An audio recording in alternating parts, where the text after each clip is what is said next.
What are your thoughts on the psychiatric effects of war? Well, the thing about war is that it does impact us psychologically, and therefore, if we come home without having time to decompress and deal with it, you're going to have some PTSD problems. That's been consistent even as far back as we know.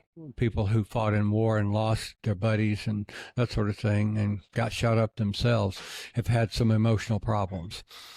The thing that we learned in the POW camps, fortunately, because of the pressure put on them by families and wives and families back home and the people of our country, the communists stopped the torture of the POWs in the fall of 1969, right after Ho Chi Minh died. The new leadership was younger, and they could see that they were getting bad PR around the world about their treatment. 2 years into your captivity, right? Because I think...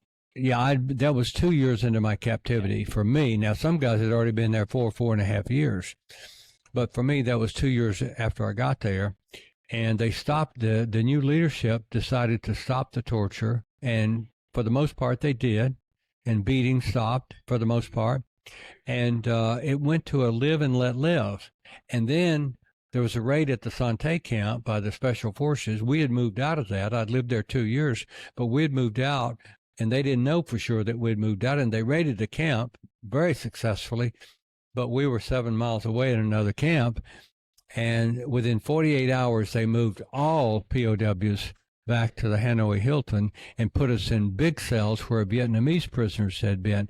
Now, the Hanoi Hilton, Hoa Lo is a name, but it was named Maison Centrale by the French in the 1890s. It was a Bastille prison built by the French when they took over Vietnam in the 1800s, and it was 14-foot high walls, 4 or 5 feet thick, embedded shards of wine bottles, glass, broken glass, embedded into the top with an electric wire all the way around.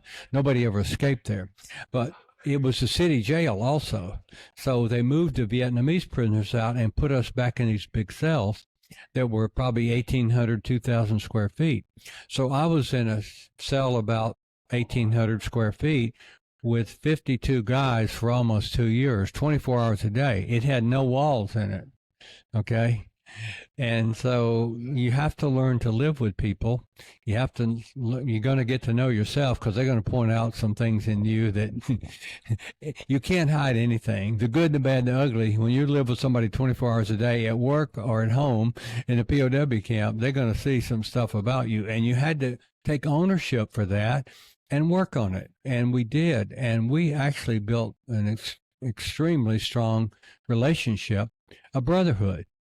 And a brotherhood is so important, a relational connection at the heart, caring about each other. Now, sometimes you say, well, I don't want to be around that. And you go down the other part of the room and just leave them alone. But we cared about each other, and we would risk our lives for each other. That's how much we cared. So that enabled us to, day by day, get healthy. If we'd have come home in 1968 or 69, after all that torture is going on, we would have been a mess. We would have been crazy. We would have had PTSD above and beyond what you could imagine. But we had 3 years locked up with our buddies who had been through worse than we had, and we had time to get healthy. We knew that if we went home with bitterness, anger about our captors, shame about what we might have given in to do, because they could make you do something, they wouldn't let you die, doubts and fears about ourselves, we'd be a mess. We'd be in shackles, handcuffs, and leg irons, because anger and bitterness ties you up. It keeps you from being your real you. Yeah. And we understood that, and we worked on it every day, day by day. And unfortunately, but fortunately, we had plenty of time to get healthy, emotionally healthy before we came home. And we have much lower PTSD than the combat veterans who fought in the South for a year, but lost their buddies and got on the airplane and flew back home and sat down with their family at dinner 24 hours later.